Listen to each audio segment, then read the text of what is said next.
I had my son. I was 28, 29. I can't remember when I had him. I lived a very selfish life before him, and I had immersed myself in the outdoors before him completely. Like, that was the love of my life. I had my son. I moved to Virginia Beach. As a parent, it's a different life.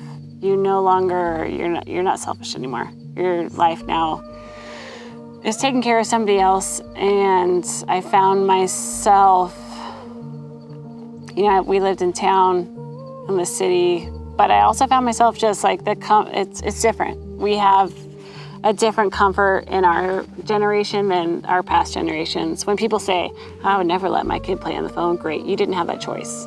We have that choice. So we as a society, my generation has this babysitter that we give that our kids, and it's a big fucking hindrance. We do it because it's easy. I do it. I'm by myself a lot, so I still do it, and I struggle with finding the balance where, like, okay, can I help? Well, give my kid a little bit of time so I can get something done, but how do I not let him become this video game YouTube junkie, whatever it is? And the same time I was creating Raise 'em Outdoors, and I almost felt like I was what's the word? I have it on the tip of my tongue. I was telling a story, preaching to everybody else, but I was really struggling to still do it myself, especially being on my own. And it became that much important because that's how I grew up. That hard work made me who I was today. My husband, he grew up the same way. That hard work put him where his position he is in the military is today. And I was really struggling to teach my son that because he's being raised in such a easier, softer, gentler generation. And we lived in the city too. We don't have this. This is not our backyard. So I really have to take the time to get my kid outdoors, and I have to drive 4 hours to go camping. I have to get permission to go fish on somebody's pond, whatever it is. I have to go rent a boat. Like, there's a lot of steps to get my kids outdoors. That's a lot of work. It's not like taking yourself.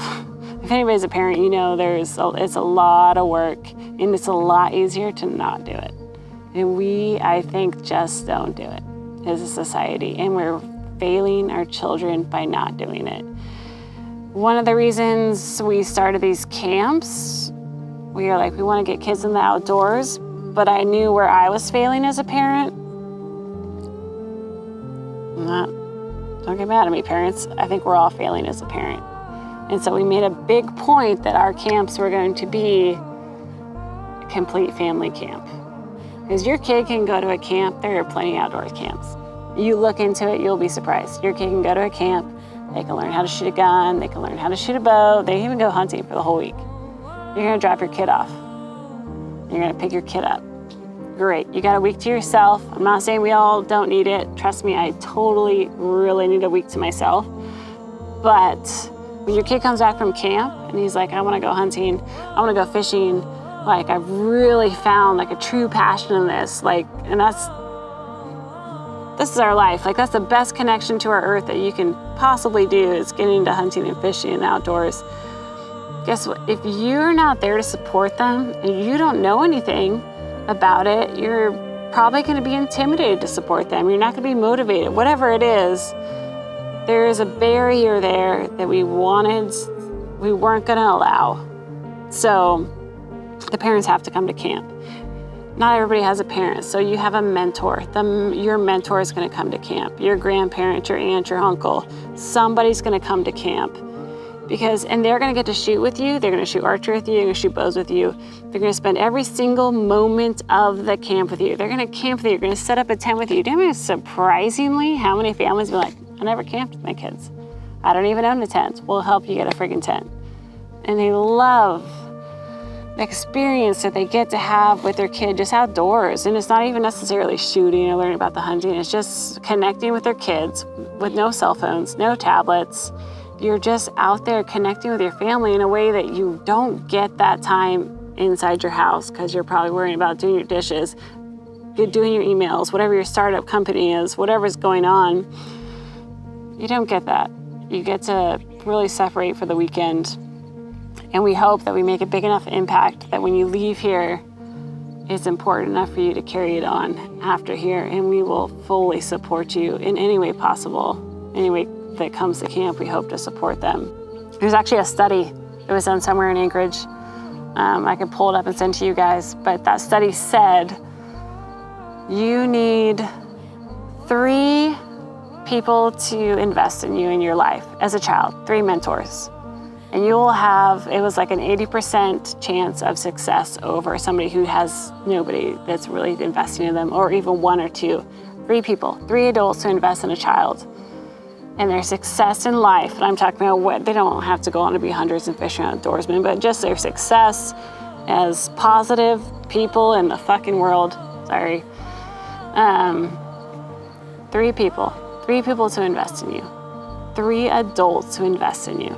You're a mom, you have a dad, maybe you don't. Maybe you have a mom, maybe a dad, maybe you don't have that. You have an aunt, uncle, your best friend's mom. I had my best friend's mom growing up. She was my 3rd. She's passed away now, but she was a huge, huge influence in my life. To the point where my parents are busy, she wasn't busy. So I truly believe that. So you need those people to invest in you. And that's why we encourage, whether it's your parents or a mentor, it's a family camp. Like it's more than passing on hunting and fishing. It's passing on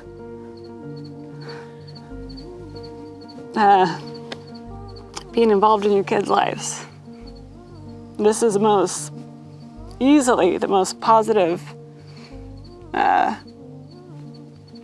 natural way you can be involved in your kid's life. Okay, let's cut.